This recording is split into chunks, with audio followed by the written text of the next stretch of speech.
Well, good afternoon, Everstrong family. Once again, it is my great pleasure to be joining you in the book of 2 Corinthians, and today we get to examine chapter 10. So to give a brief synopsis of this chapter, Paul is opening by addressing his God-given authority as one of the founding, establishing members of the Church of Corinth. But he doesn't bring that up because he wishes to rule over the church, but to exercise his authority, ultimately to point his flock back towards Christ, not to boast about himself, but about the Lord and the Lord alone. He then actually moves throughout the chapter to discuss the aspect of boasting in one's own actions and how there are people he has heard tell of that are using their actions and their works within the church to boast about for themselves, much as the Pharisees did, if you recall, in the scriptures. And as we know, that is foolishness, just as Jesus called them out, saying that their reward will be the attention that they get here. Meanwhile, the humble receive their reward in heaven.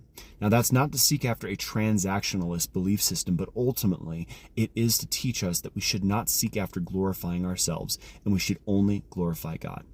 So what we're going to do, we're going to take a quick viewing of verses 3 through 5, and then we'll move to the ultimate verses that I want to examine.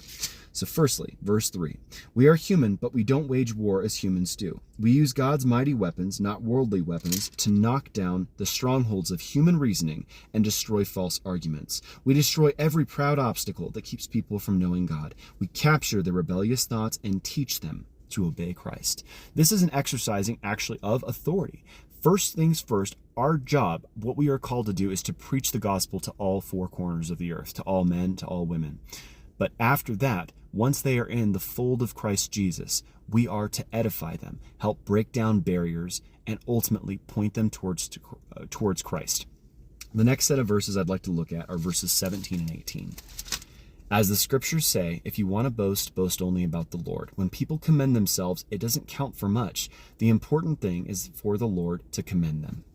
So what is Paul saying here? It's exactly what Christ said when he was addressing how the Pharisees had these very, very wide open prayers. They made a spectacle about themselves in public. Why? Because they were seeking after glorifying themselves and not glorifying God.